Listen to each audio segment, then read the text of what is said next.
maa ngi nuyu di leen ziar seen frère la Cheikh Anne gis ngeen patriote bi ma taf si kanamu écran bi kii mooy Ousmane Sarr bu nitu dëgg Ousmane Sarr mii mu ngi si kaso bi ak 11 détenus politiques ñoom ñu ngi si biir kaso bi yoon bi nga xam ne moo bàyyi ñoom le président Ousmane Sonko bàyyi le président Diomaye bàyyi ñoom Abdou Karim Gueye ñoom Cheikh Omar Diagne ak détenus politiques yoon boobu moo seetal ñoom Ousmane Sarr bàyyi leen mais ba léegi ñu ngi téye Ousmane Sarr si kaso bi ñu ngi ñaan suñuy autorité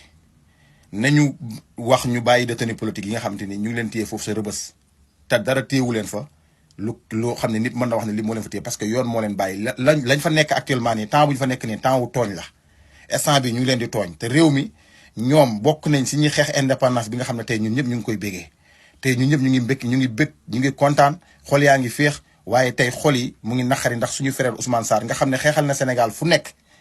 manifestation bu nekk Ousmane Sarr dafay teew pour Sénégal du moyen du financement bu ko nit di jox lépp moo koy demal boppam man dama naan Ousmane Sarr maanaam seen kuréel boobu di nitu dëgg valeur man Ousmane Sarr moo fay sama leader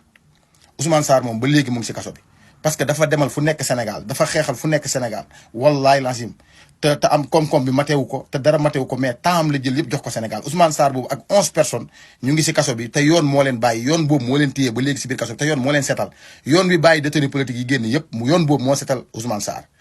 nitu dëgg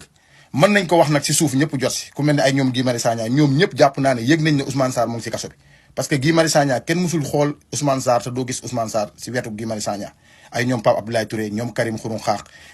waa FRAPP waa nu mu tuddati Y'en a marre foo gis kuréelu xeex bu nekk rek da nga daan wax Ousmane Sarr mi moom fan la bokk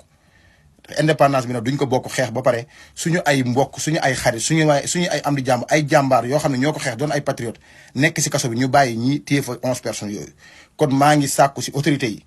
dañ ne Sénégal fu mu jëm nekkatul Sénégal boo xam ne day am loxo bu gudd wala Sénégal boo xam ne da ngay xam nit woo ko téléphone ne ko diw mu ngi si kaso bi ne génn déedéet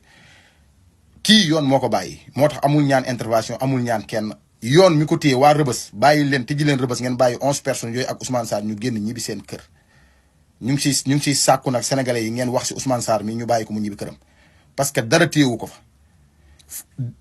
moom liñ ko dugal kaso sax dama jàpp ne est-ce que dugal nañ ko sax Abdou Karim Gueye kaso nag ku ko xam doo toog di naan ay nañ xaar non da ngeen a yàkkamti benn fanu kaso ñu xañ la ko wala benn fanu liberté rek ñu xañ la ko nga ne sa biir kër tëj la ko